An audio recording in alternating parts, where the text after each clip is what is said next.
Jordan, back on the podcast, and this time we're finally doing what we've been talking about for a real long time, is more either TV show or film breakdowns. In this case, particularly film. Or why did I say that? TV show. I knew what you meant. So, I think you should kick it off since this was your idea initially, at least to give the recommendation to watch this show, which then became an easy way for us to just dive into this for this experimental style of podcast for us.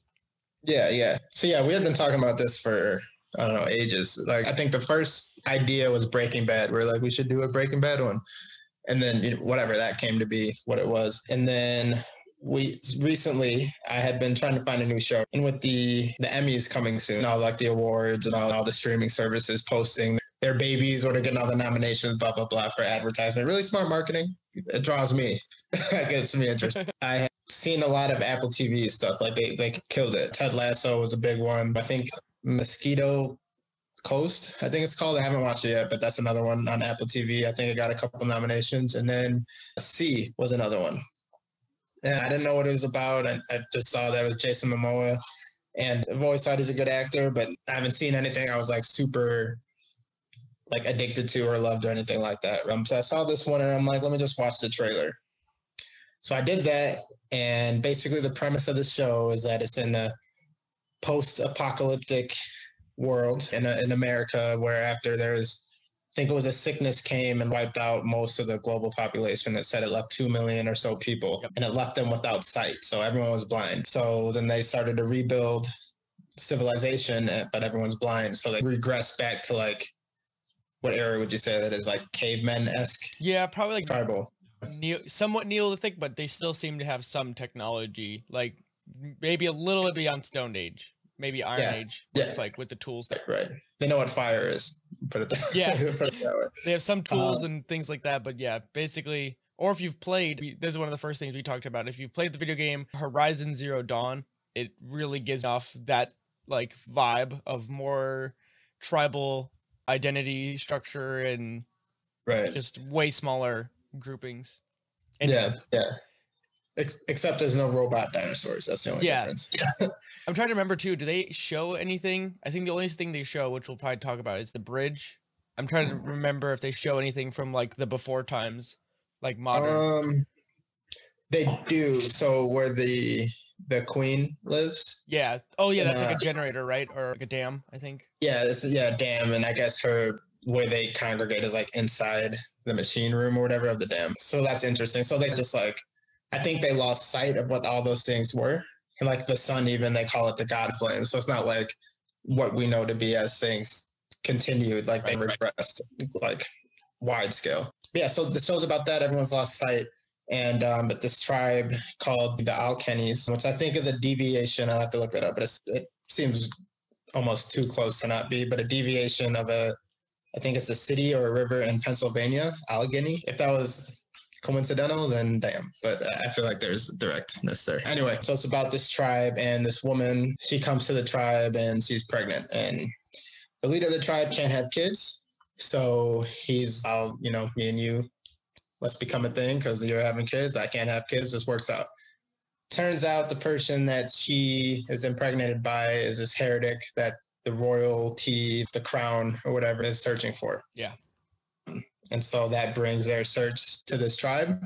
Oh yeah, and the reason it's a heretic too is it's if anyone talks about sight as a myth, and it's blasphemy to talk about it or even imagine it's real. yeah, and this guy can see. That's the thing. He was gifted with the power of, they call it the power of light. That's what they call it. Okay, that makes sense. Yeah, and so the queen is his kids be able to see, and they don't really know because he's the only one that they know of that can see. So yeah, that starts off the whole journey. Yeah, I think that's a pretty good premise, description, laying the groundwork. Yeah, I think that covers the main parts of the story there, or at least the setting of what we're experiencing. I think the one thing that I thought was really good, apart from just the set and setting and encapsulating the story, was how they grounded it. I think a lot of these like sci-fi films can get carried away with like special effects and using a lot of green screens or closed sets that don't, it's not that they pull you out of it. It's just that it's more of that you're not immersed in this like rebuilding of the world almost in the post-apocalyptic sense. And this was all filmed, it looked like almost entirely in real sets, like in the environment, which I looked up after the fact is mostly in Canada. And it's really cool. Like it almost reminds me of Revenant with the Leonardo film. Yeah. Where how they filmed a lot of that stuff, where it's very close with the camera work and kind of more, the camera's not doing a lot of crazy panning and there's not a lot of aerial footage that kind of pulls the audience away because cameras don't do that. Yeah. So yeah, I thought they did that really well. Yeah, no, I agree. That's one thing, especially for something in this genre, like it's supposed to be a just regressed civilization. It came back a lot. So if you're using that on a green screen, it would just feel off. Oh, this is all fake processed, digitized stuff. You know what I mean? It just fits. It fits when you do it that way. So I think it was a great idea to shoot on site and things like that. And I wonder the lighting. I feel like it was a lot of natural lighting, but I don't know much about that, to be honest. So I'd be curious about it. It feels like it. I feel like when it was dark, it was dark. It didn't seem like that, a lot of artificial lighting there. But no, it was a good choice. It made you feel, it helps for the immersion of the story to see what's going on, and then how they had to learn to adapt and live within that world. You know what I mean? It spoke to the idea that, there are no cities, there are no highways anymore. Like there's wooden bridges that they made. Like getting over a creek or a river is now an issue, not only because they're blind, but because infrastructure and stuff like that just doesn't exist. It's just, I don't know, it all helps to tell the story without having to say much. And that kind of goes to the next part of this, which is probably the focal point of this whole experiment of a story, is every character is blind. And I think they did a ton of work with everybody on the cast to make them comfortable with playing a blind character. I won't say that I was worried about it, but I was like curious if it would become like gimmicky in some sense. Yeah. But I think they actually pulled it off really well, and they sell it with really specific like points in the story. So like the first part, you see them preparing for a battle. Like you hear war chants in the very beginning because the woman, I forget her name, she is pregnant and she's giving birth during this intro sequence, and she's asking for her husband, and she's the priestess, I guess her name is, or a shaman, which is helping do the childbearing or child birthing process. And he's going out and defending the tribe. And you see them gathering and getting weapons together, and everyone is making a point to not look at each other, which I thought is really good. There's almost no, like, it's a lot of ear tilting to hear each other. And then they also had there's two guys in the front right before he gives a speech, and they're cracking whips, and it was like the focal point of the meeting place. And it makes sense is if you lose sight, that your hearing becomes in tuned to be able to be like your main navigation tool. And I just thought they did that really well. And then transitioning from that, as they're walking through the forest, they have a squadron of frontal scouts basically that are cracking whips slowly in front of them to navigate and make sure there's nothing in their way so they can get around trees. So a lot of these little details that they went through it and just brainstormed, okay, if you were a tribal society, how would you work around this ability of not having eyes to navigate the world? So cool. I think that was the first thing that drew me, that I was like, okay, let's see. I feel like with a lot of things in this nature, you're always like, all right, how much BS are they going to throw at you that you have to just buy into it to watch? But I feel like if there was any, I didn't notice it. Maybe someone who's blind could tell us, but yeah. Other than that, it seemed very realistic, especially moving into like the battle scenes and how they went through that. It wasn't like they're fighting and the dude just knows exactly where to place his sword or his fist just randomly. It's like, oh, how would he know that? You know what I mean? Yeah. It's like the way, like he has this, Baba Voss is Jason Momoa's character, the lead protagonist, and he does this like sweeping motion where he's like feeling what's in front of him. And as the enemy unit or whatever is approaching them, it's really dope when you think about it, but they're like major line of defense. When you think of like fortresses and like trying to protect your city, you usually want the high ground and like walls and stuff like that. They just had this It was very like like us, it would be very manageable to just hop over this wall. But to be blind, it was like tall enough that you had to climb up and put a ladder up or something. But that was like a major issue because you can't see. And so there, Baba Voss, the Alkenis, are waiting on top of the wall and just listening, and they're all not moving. So they're completely silent. They've covered their faces in mud. So they have these things called sentiers. And those are people with really sensitive noses that can smell. So they'd be able to, oh, we smell people, but they cover their faces in mud so that the scents get masked. And they had the enemy team has dogs with them too, so that helps, but they're waiting, and as they hear them approach and start trying to climb up the wall, they're climbing up on these ropes, climbing up, and then they just start like stabbing down on the ropes like as they feel the ropes getting taut and stuff. And I'm like, just those little details of how you have to fight it just really made it like, oh, okay, they really thought about this. They thought about what they're doing. I really like that scene because it really, we can mention this and we'll bring it up again. It's like this mundane sense of stuff where they build suspense. If it was a normal battle scene, it wouldn't be all that exciting. It's just a wall. And in this sense, it's like they have these really intense parts where it's completely quiet and all you hear is like silent rustling and then all of a sudden it breaks out into chaos. And there's like little details, like the one part where the one friendly soldier gets pulled down the wall and they're using his rope as a way of getting up the wall then. And so Baba Voss grabs the rope because as he can feel them pulling on it, so he knows when to react when they've reached the top of the wall. And it's like that little type of detail there that really just, it immerses or it allows you to suspend the disbelief that clearly Jason Momoa is not a blind person, but it really puts you in the situation that he is playing a character that is blind. And I thought that's really cool. And right before that scene, they do actually a haka, which I thought was really cool because Jason is I don't know if he's Hawaiian, but I know he might be, don't quote me on that. I'll look it up and make sure that I get it correct when I go through it. For him, because he's always very nationalistic for the islanders of the world to preach all the things that they bring to the table. And I can't help but, for me at least, it's like whenever you hear those things, there's something you just feel it in your bones. It just gets you fired up. And I thought it made so much sense for that situation too. It didn't just feel like it was tacked on just because either. Yeah. So this is my second time viewing, and I didn't notice that it was a haka the first time. I was just like, oh, that's a tribal, ritual before battle. But you were like, oh, that's a haka. I'm like, oh shit. Like, it totally is. So that was really dope that they threw that in there. But yeah, that and like as they're fighting Jason Momoa, he'll call out to know that because how else would your allies, your team are getting murdered? Only way he has a call and they're a call and response. So he says Chet and they'll respond back to him the same thing. And I'm like, that's so dope. You don't even think about that. Like, how would you know if you're the only one left? How would you know? So like just thinking of those little things, but you put them all together and it's okay, this is something that's well thought out. And then in the terms of the story, like these people are like seasoned fighters, like they know what they're doing just from they have all these defenses and things like that to make it work. It's so dope. And what's also really cool just about the fighting too, as obviously there's no like aerial or like distance. They can't use bow and arrows or anything like that. Right. Oh yeah, because you can't see anything. I didn't even think about that. Right.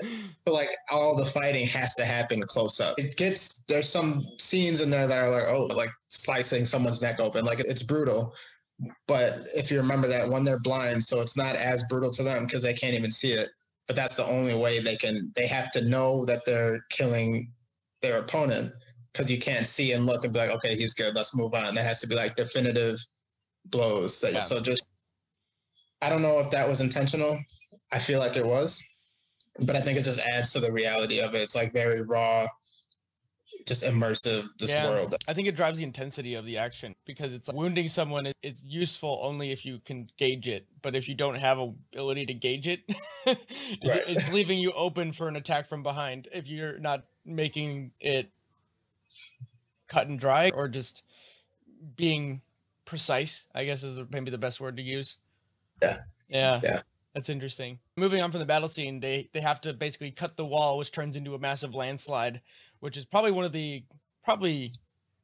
almost climax of the episode. But unfortunately, they knew that, or at least they're suspecting at this point that there was a inside person or something because they could tell that there's a whole bunch of people from the enemy. Are they like the civilized people or the priests. They're- I don't know what or like the rulers. I don't know what the right word Yeah, is. they live in like the city, like the royal city, I guess you'd call it. I don't know what they call it, but yeah. And so there's at least one guy who's betraying the tribe currently because he's heard the rumor of this person who was shown up with and was pregnant. And so he spilled the beans on what had happened, and they have to retreat to just get back to town and make sure that they just don't all die. Once they get back, though, I thought this was like crazy. I was not expecting the scene where they have this little inner turmoil thing where they want to kill her and the children that were just born. yeah, Because they're like, she's the reason we're all screwed, basically. Yeah. And they want to just get rid of her so that she can't, or so that they can say, nope, she's gone. She's never was here or whatever. yeah. But it makes sense too, because she's relatively new to their tribe, where it seems like this is an old tribe. They've been together for a long time. And I think they said she has been there since last winter. So Basically it's a like year. summertime now. Yeah. So if it hasn't been a full year, it's not very long, even if it's been a full year. So she's a newcomer. So they're like, they're coming for her. Okay, give them to her. You know what I mean? Then we're fine. But now here's the stakes, right? Here's the situation. Here's the obstacle. That's Baba Voss. That's his wife. Like he got close to her because I don't know if it's brought up in the pilot, but it comes up. It's not a spoiler or anything because I think they do bring it up. But Baba Voss is a newcomer as well. Like he's not as new, but he's came newer to them. Yeah. So I think he relates to her in that sense. So that creates the obstacle that he's like, no, we're not doing this. We're going to figure this out. So it is really cool that because it makes sense. If everyone was just like, no, well, I'll give our lives for this quote unquote stranger, it wouldn't really, like, you'd have one person at least being like, nah, fam, I'm trying to live. I guess we should bring this up too. The reason they're stuck is because they built their village pigeonholed almost.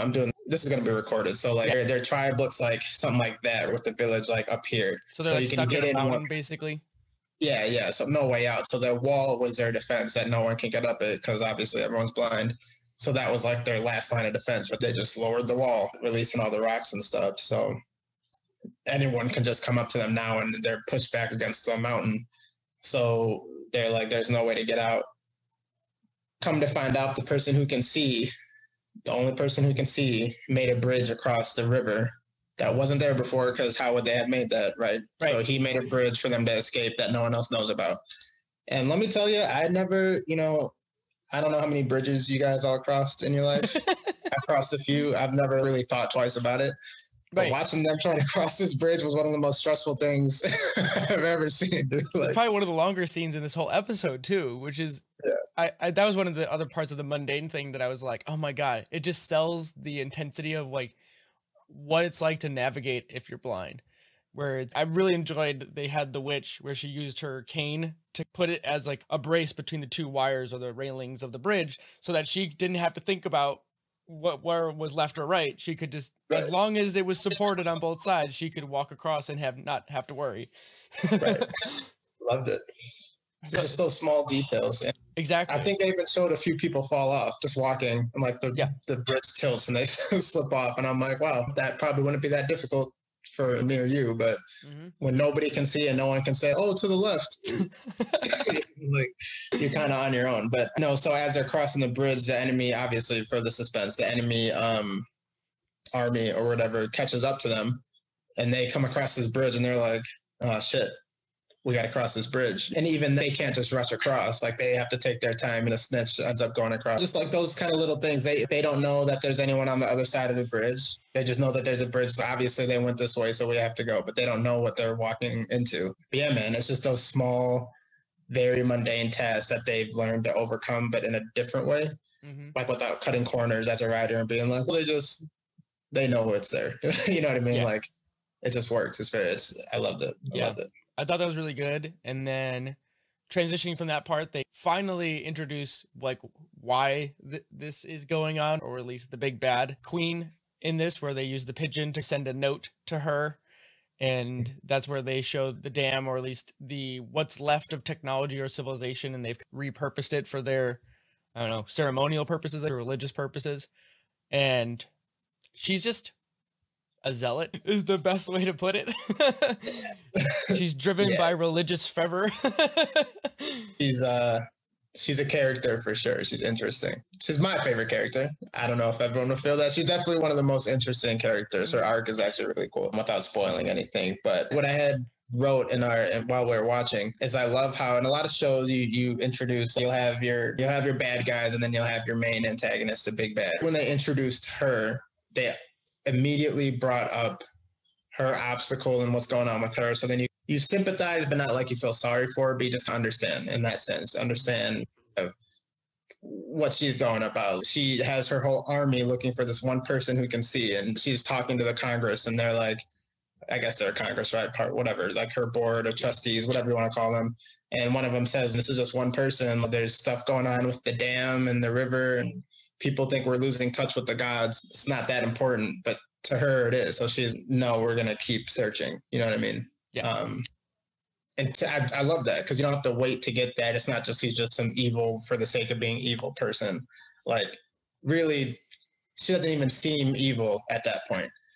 Obviously, she is because you know who we're supposed to be rooting for. Right? So in that sense, she is. But what she's doing doesn't come off as, wow, she's just maniacal, evil person. It's just she's just like, yo, this is a heretic. This is against what we do. Go get him. I think that's one of the things that's been better now with more modern stories is they don't just make the bad guy like the blanket good evil dichotomy thing.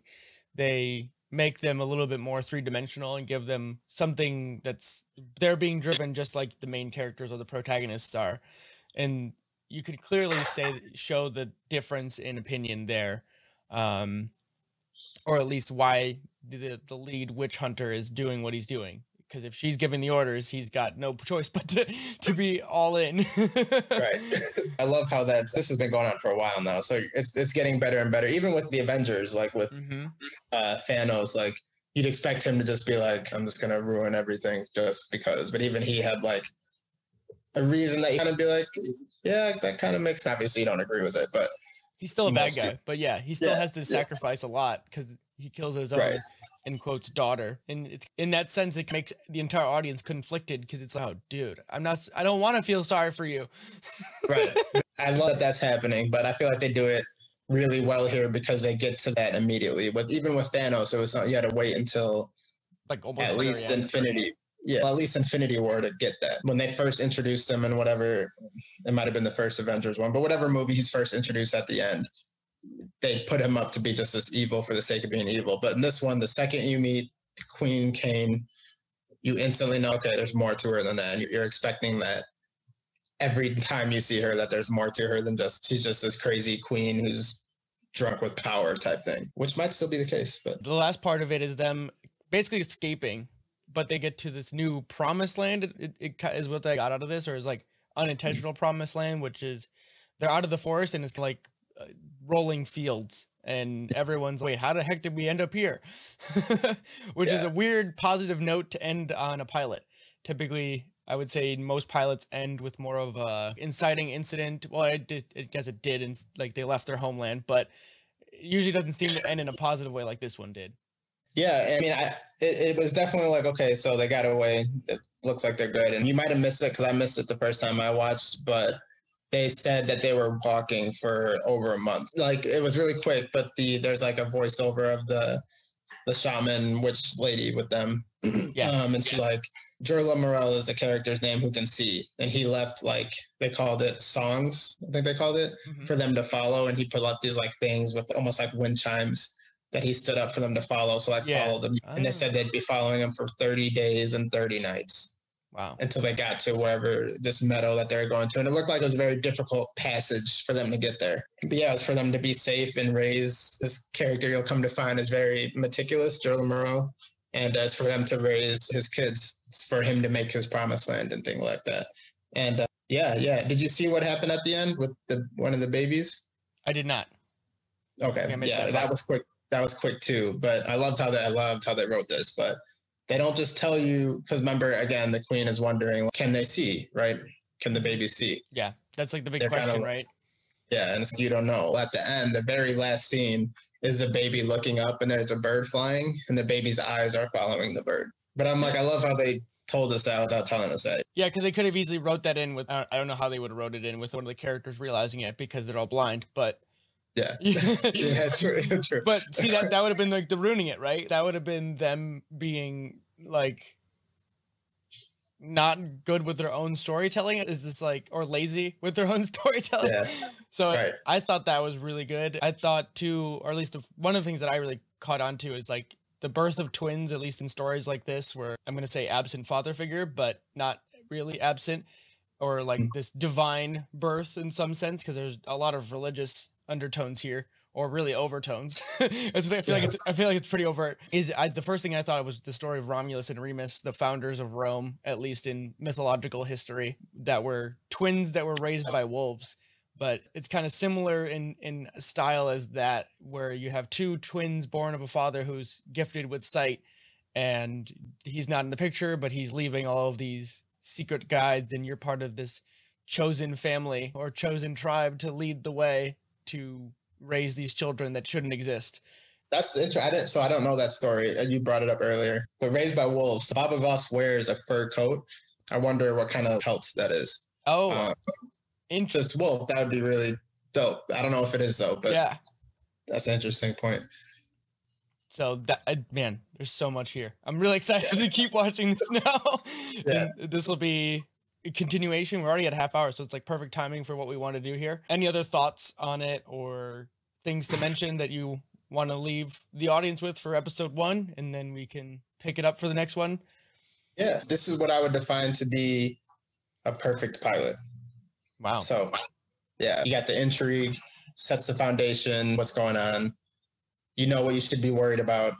They've laid out all the characters you should really be caring about. Yeah, to me, it's not one of those shows that you have to be like, oh yeah, watch 6 episodes before you like it. Yeah, just to the point. That's a good point, because I hear a lot of shows nowadays, especially, is, oh, you got to keep watching it. Like, people always say that, especially with some of these other shows that are going around. It's, no, you got to get past episode 3, then it's good.